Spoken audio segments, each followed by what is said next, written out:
रखोगे तो आपका वाई डायरेक्शन में आपका जो वेलोसिटी है वो चेंज नहीं हो रहा है, ओनली एक्स डायरेक्शन में चेंज हो रहा है। इट मींस मोमेंटम भी एक्स डायरेक्शन में चेंज होगा। तो मैक्सिमम अगर टी मैक्सिमम होगा तो वेलोसिटी भी मैक्सिमम। ये वाला रिलेशन डायरेक्ट लगा दीजिए। एक एल्मीरा को अगर आप मूव करना चाहते हो तो एल्मीरा को क्या करना आसान है, पुश करना आसान है, बट उसको खींचना मुश्किल है, राइट। सिमिलरली अगर आपके पास एक रोलर है या फिर घास काटने वाली मशीन है, अगर उसको आप पुल करते हो तो उसको पुल करना इजी है, बट उसको पुश करते हो तो पुश करना आपके लिए मुश्किल हो जाएगा काफी।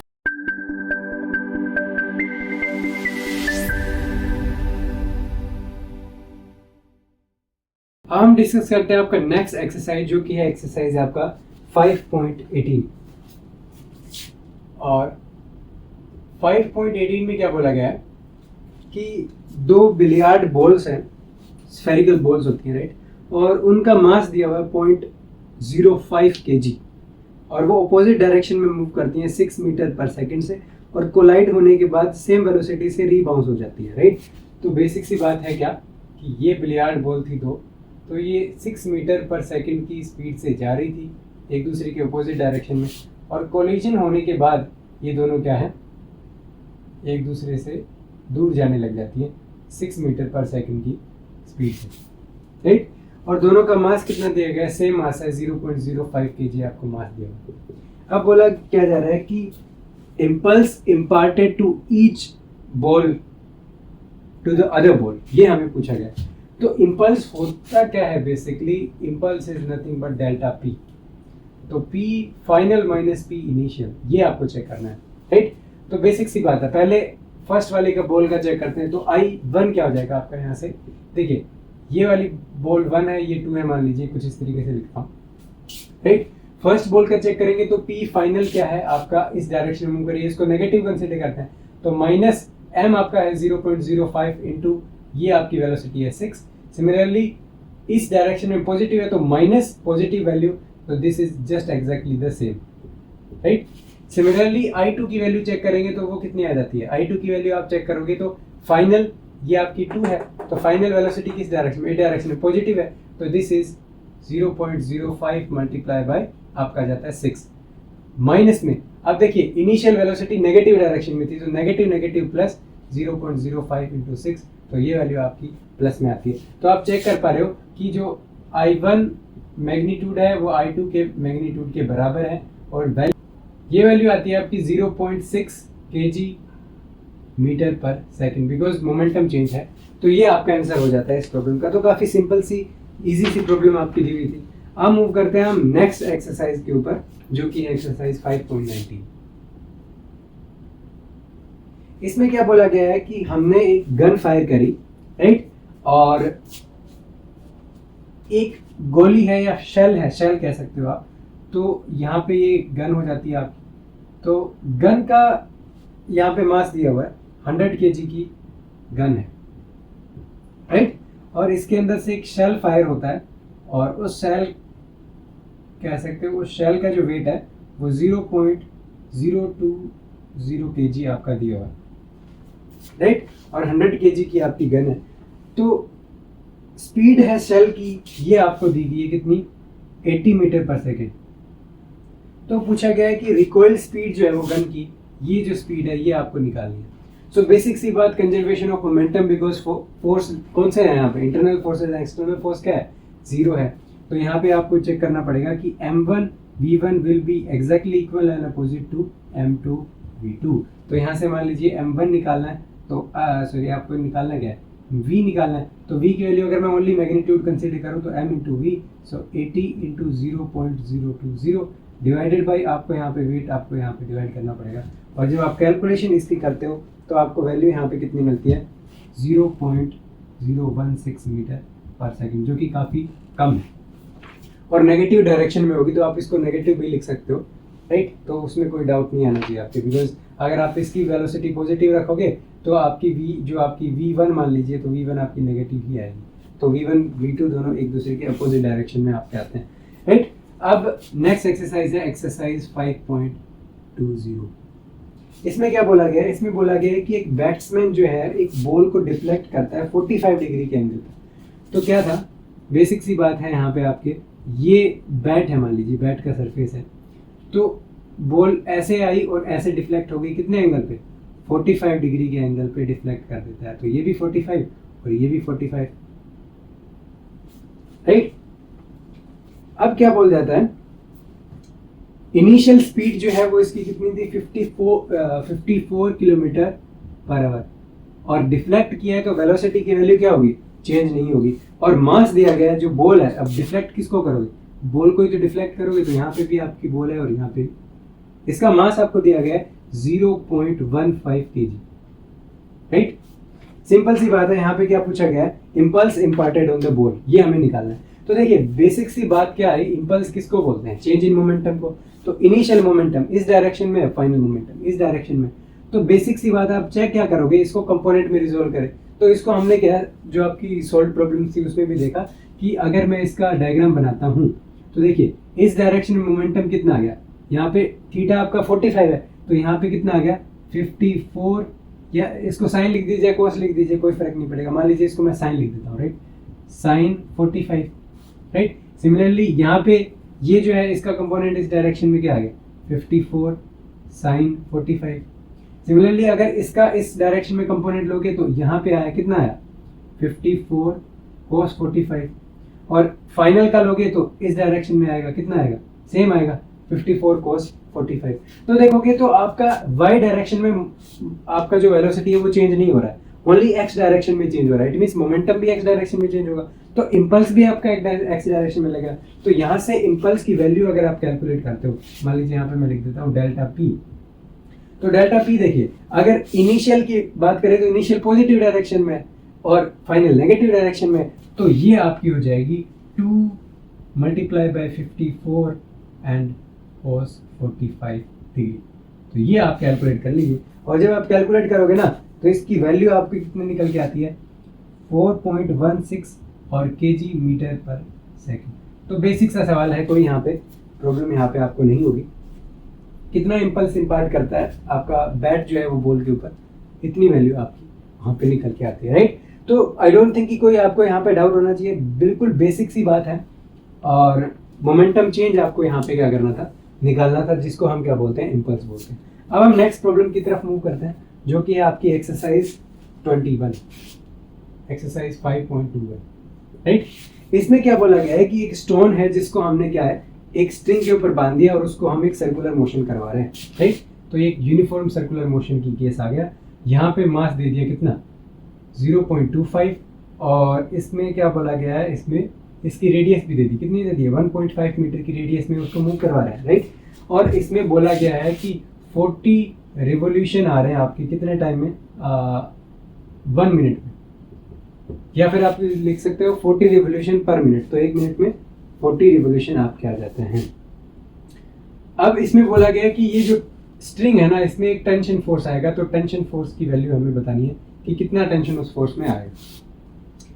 अब बोल रहा है कि मैक्सिमम स्पीड कितनी होगी स्टोन की जब आपका जो स्ट्रिंग है मैक्सिमम टेंशन कितना हैंडल कर सकता है, 200 न्यूटन हैंडल कर सकता है। तो इस केस में हमें वी मैक्स निकालना पड़ेगा। तो ये दो चीजें पूछी गई हैं, पहला तो इसमें टेंशन पूछा गया नॉर्मल कंडीशन में, दूसरे में टेंशन मैक्सिमम इतना है, तो वी मैक्सिमम आप निकालो, राइट। तो बेसिक सी बात है, देखिए यूनिफॉर्म सर्कुलर मोशन है तो आपको क्या करना पड़ेगा, जो सेंट्रीपिटल एक्सेलेरेशन है वो कहीं से आपको लेके आना पड़ेगा। और स्ट्रिंग के केस में सेंट्रीपिटल एक्सेलेरेशन के कौन देता है, स्ट्रिंग देता है। तो T will be equal to mv square divided by आपका r यहाँ पे आ जाता है, राइट। या फिर आप यहाँ से अगर देखोगे, यहाँ से अगर v is equal to r omega अगर हम पुट करते हैं तो यहाँ से इसको आप लिख सकते हो m, और यहाँ से आ गया r ओमेगा स्क्वायर, राइट। अब यहाँ से आप चेक कर सकते हो, यहाँ से आपको कुछ इंफॉर्मेशन मिल सकती है कि omega is nothing but 2 pi divided by T in uniform circular motion, right. तो यहाँ से टाइम देखिए, टाइम पीरियड कहाँ से निकालोगे, देखिए 20 रिवोल्यूशन है कितने में, 1 मिनट में। तो टाइम पीरियड बेसिकली होता क्या है कि 1 साइकिल में कितना टाइम लगता है, right.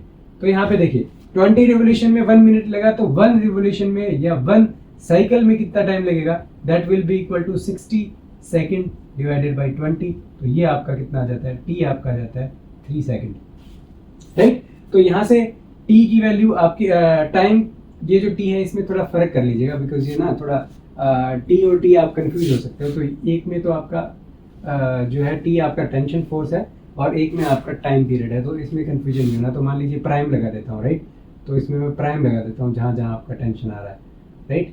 Okay, so this is tension, okay this is the time period. Okay, तो 3 सेकेंड आपका टाइम पीरियड यहाँ पे आपके निकल के आ गया। तो यहाँ से आप इजीली क्या कर सकते हो, आपको निकालना क्या है। तो रेस्पॉन्सिबल तो क्या था, आपका टेंशन फोर्स था, उसकी वैल्यू आपको निकालनी थी।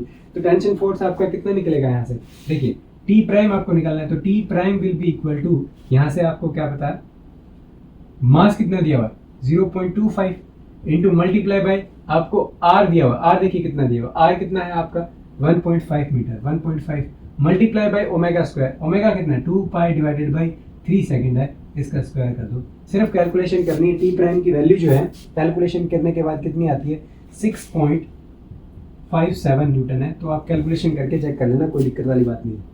अब बोला गया है कि टेंशन फोर्स है कितना, देखिए मैक्सिमम, अगर टी मैक्सिमम होगा तो वेलोसिटी भी मैक्सिमम, ये वाला रिलेशन डायरेक्ट लगा दीजिए। तो यहाँ से वेलोसिटी मैक्सिमम निकालनी है, तो उसकी वैल्यू कितनी आ जाएगी, यहाँ से T prime multiply by R divided by आपका क्या आ जाता है, मास आ जाता है, इसका अंडर रूट ले लो।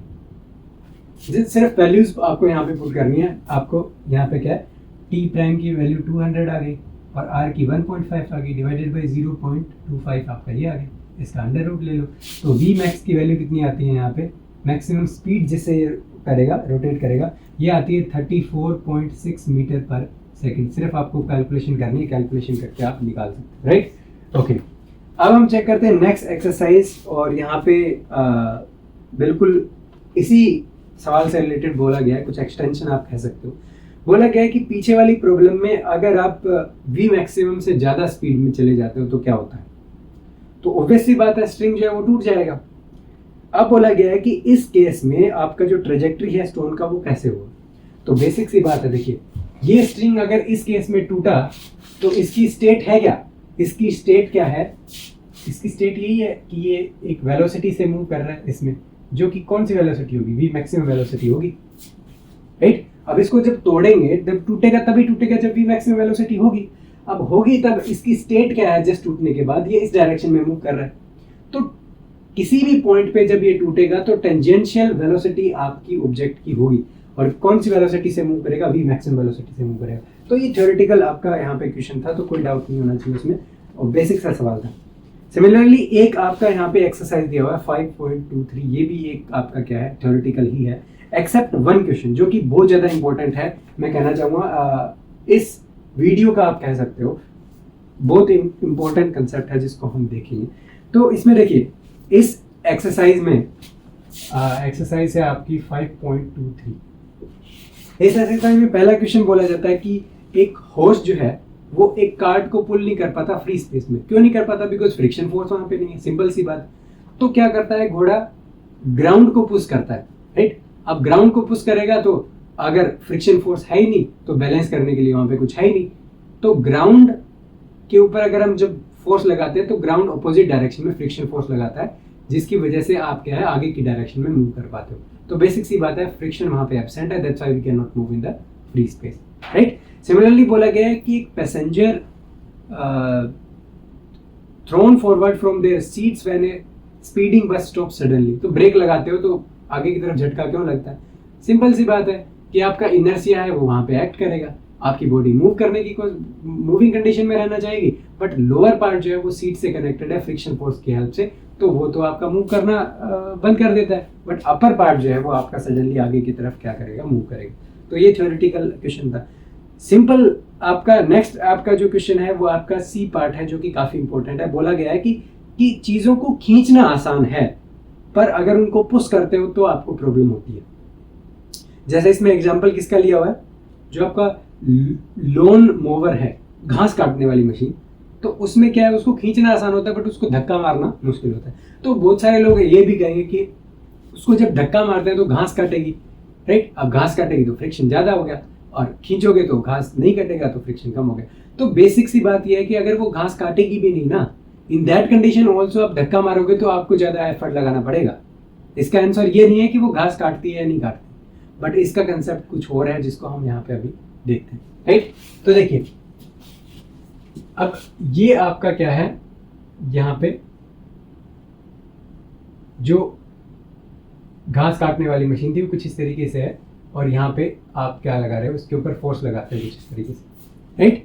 तो ये तो क्या है, आप इसको पुश कर रहे हो, और ये जो केस है यहाँ पे आप क्या कर रहे हो, इसको पुल कर रहे हो, राइट। तो दोनों केस को हम देखते हैं। तो बेसिक सी बात है, देखिए इसको यहाँ पे लगाएंगे तो एक तो फोर्स यहाँ पे क्या लग रहा है, अगर मैं यहाँ पे एक तो नीचे की डायरेक्शन में mg फोर्स लग रहा है, राइट। सिमिलरली अगर यहाँ पे आप देखोगे तो ये जो फोर्स लगा, अब इस ये मान लीजिए थीटा एंगल पे हमने लगाया, तो एक फोर्स कहाँ पे होगा, एक फोर्स आपका इस डायरेक्शन में लगेगा जो क्या है आपका f cos ऑफ थीटा, और एक फोर्स क्या लगेगा नीचे की डायरेक्शन में लगेगा, जो कौन सा फोर्स है आपका, जिसको बोलते हैं हम f sin of theta, right.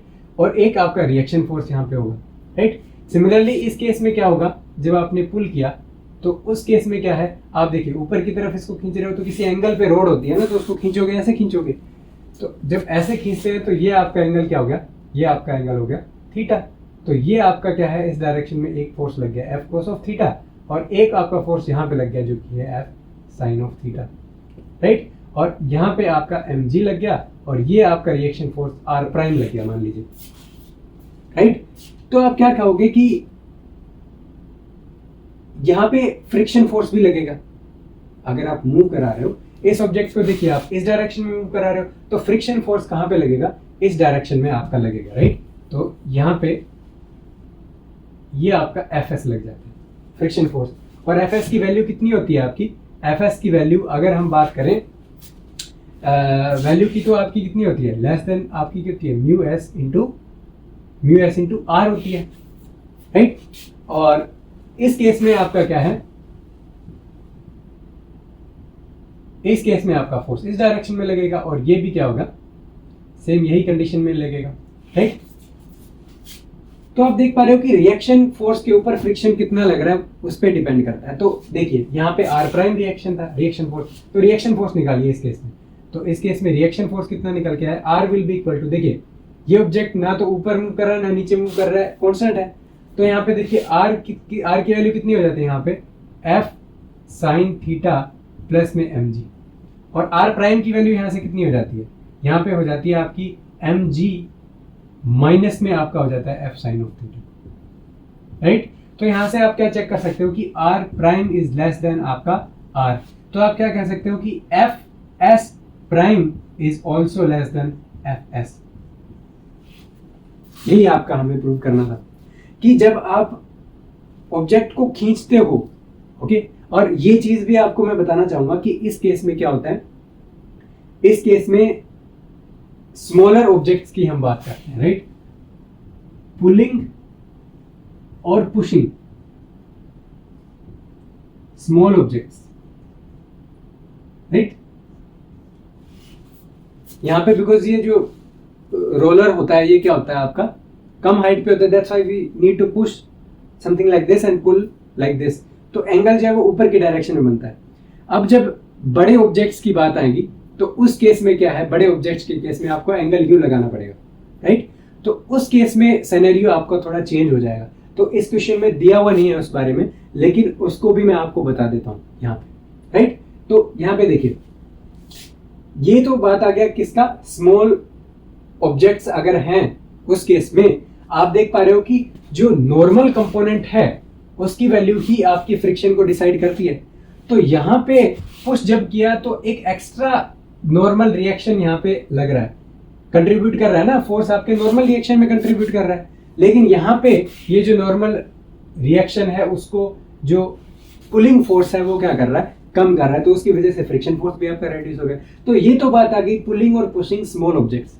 अब बात आती है कि अगर लार्ज साइज के ऑब्जेक्ट हो तो केस जो है वो आपका जस्ट उल्टा हो जाएगा इस केस में, जब आपके स्मॉलर ऑब्जेक्ट्स पे हम पुश या पुल कर रहे थे। कैसे, इसको मैं यहाँ पे थोड़ा एक्सप्लेन करता हूँ आपको। अगर यहाँ पे थोड़ा मेरे को स्पेस बनाना पड़ेगा, अगर यहाँ पे डिस्कस करते हैं इसको, राइट।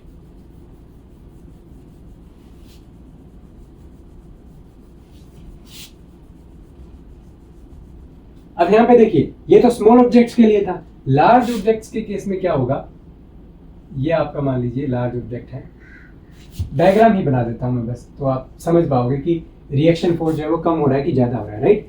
तो this is for large size object, right. तो इसको आप क्या करोगे, अब लार्ज साइज का होगा तो पुश क्या करोगे, ऊपर की डायरेक्शन में पुश करते हैं ना, पुश करेंगे तो अब देखिए नीचे वाले को पुश पुल करेंगे तो यू एंगल बनेगा, और जब लार्ज साइज को करोगे तो यू बनेगा, राइट।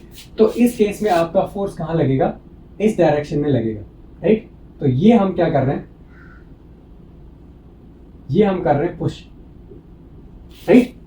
और यहां पे अगर इसको खींचेंगे तो फोर्स हमें यहां लगाना पड़ेगा, तो ये आपका आ गया पुल, राइट। तो बेसिक सी बात है कि पुश और पुल जो है वो जस्ट अपोजिट है। देखिए फोर्स यहां लगे या यहां लगे की बात है, राइट, राइट।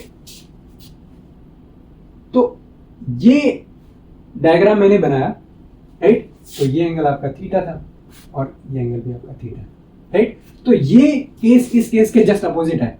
कैसे, कंपेयर करके देख लो, कैलकुलेशन सेम ही होगी, कोई दिक्कत नहीं है। देखो ये वाला केस इस वाले केस से रिलेटेड है, ये वाला केस से रिलेटेड है, और ये वाला केस किससे रिलेटेड है, इस वाले से। सिमिलर दिख रहे हैं ना दोनों कर्व्स, बट ये स्मॉल ऑब्जेक्ट्स के लिए, ये लार्ज ऑब्जेक्ट के लिए। अब देखिए इस केस में पुश था, लेकिन यहां पे हम क्या कर रहे थे, पुल कर रहे थे। तो जब पुश करते हैं वो वाली कंडीशन इसके पुल वाली से मैच कर रही है, और इसकी पुल वाली इसके पुश वाली से मैच कर रही है। इट मींस यहां पे क्या होगा, यहां पे आप बोलोगे, यहां पे होगा इजी टू पुल, और यहां पे क्या बोला जाएगा, यहां पे बोला जाएगा इजी टू पुश। तो ये एक डिफरेंस था, काफी इंपॉर्टेंट था, कि एक एल्मीरा को अगर आप मूव करना चाहते हो तो एल्मीरा को क्या करना आसान है, पुश करना आसान है, बट उसको खींचना मुश्किल है, राइट। सिमिलरली अगर आपके पास एक रोलर है या फिर घास काटने वाली मशीन है, अगर उसको आप पुल करते हो तो उसको पुल करना इजी है, बट उसको पुश करते हो तो पुश करना आपके लिए मुश्किल हो जाएगा, काफी ज्यादा आपको एफर्ट करने वहां पे पड़ सकते हैं, राइट। तो ये काफी इंटरेस्टिंग प्रॉब्लम इसके अंदर थी। आप कहोगे कि इस वीडियो की या फिर इस चैप्टर की one of the most important problem ये है, राइट। तो इसको आंसर ये नहीं करना है कि भाई घास काट रही है तो that's why the resistance the friction force is increasing, no. वहां पे नॉर्मल कंपोनेंट का कंट्रीब्यूशन आता है। और प्रॉब्लम ये भी पूछी जा सकती है कि भाई घास काटने वाली मशीन है या एल्मीरा है। दोनों केस में सिचुएशन अलग अलग हो जाएगी, बिकॉज ये डिपेंड करता है कि ऑब्जेक्ट आपका छोटा है या बड़ा है। छोटे ऑब्जेक्ट में आप क्या करोगे, एंगल जो है वो नीचे से ऊपर की डायरेक्शन में बनेगा, लेकिन अगर ऑब्जेक्ट का साइज बड़ा है तो एंगल किस डायरेक्शन में बनेगा, ऊपर की डायरेक्शन में बनेगा, राइट। तो ये दोनों आपके मोस्ट इंपॉर्टेंट जो डिफरेंसेस थे दोनों प्रॉब्लम के, वो आपको क्या है यहाँ पे क्लियरली यहाँ पे दिख जाने चाहिए। और आई होप कि आपको काफी इंटरेस्टिंग लगी होगी ये प्रॉब्लम। सो नेक्स्ट वीडियो में हम जो है नेक्स्ट आगे आने वाली प्रॉब्लम्स हैं उनको डिस्कस करेंगे। अब इस प्रॉब्लम का ना एक डी पार्ट भी रह गया, तो वो भी देख लेते हैं। उसमें सिर्फ सिंपल सी बात करी गई है जो कि हम ऑलरेडी डिस्कस कर चुके हैं आपके थ्योरी क्लासेस में, कि जब एक क्रिकेटर है, क्रिकेट बॉल को कैच करता है तो वो क्या करता है, अपने हाथों को पीछे लेके जाता है।